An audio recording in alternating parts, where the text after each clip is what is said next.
For the experimental setup, we take 50 grams of maize.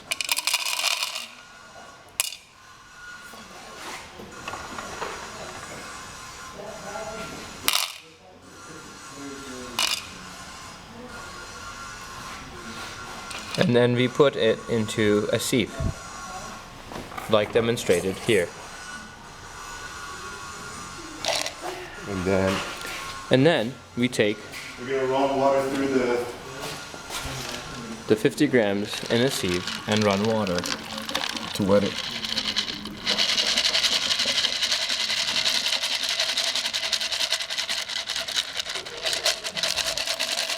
After doing this for a minute, we continue.